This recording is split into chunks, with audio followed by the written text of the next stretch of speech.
Hello, so today we'll be going over Learning Objective 5, which is to discuss several motor control activities that occur during action preparation.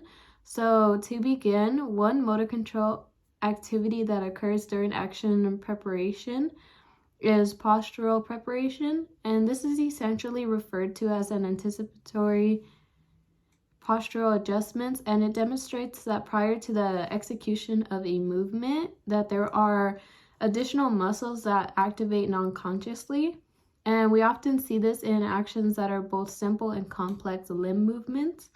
And then additionally, the number it requires a complex synergistic system of muscles to work together. And then next we have the preparation of limb movement characteristics. This means that an individual must prepare direction and trajectory that the limbs must move in. And then we have, in addition to that, an individual must prepare for ballistic movements and spatial accuracy. So moving on from that, then we have the preparation movements for object control. And there are two features associated in this aspect. And as there are certain movement features needed to control the object. So the first one is force control.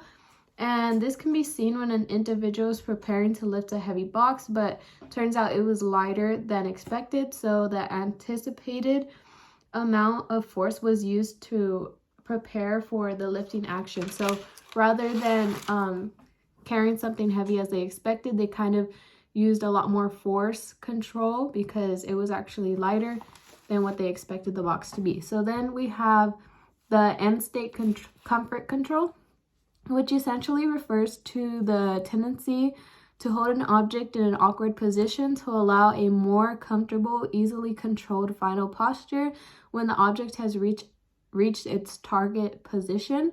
And then finally, or moving on from that, we have the preparation of sequences of movements, which is shown when a pianist plays a piano, as it involves the sequences of series of movements, and with short sequences of movements, they are prepared in advance of the initial movement. And then finally, we have the rhythmicity preparation, and this includes pre-performance rituals, such as when, let's say, someone was going in for a free throw and they have their pre-performance rituals, such as like bouncing the ball, standing still for 1 second, and then bending the knees and then going into shooting position.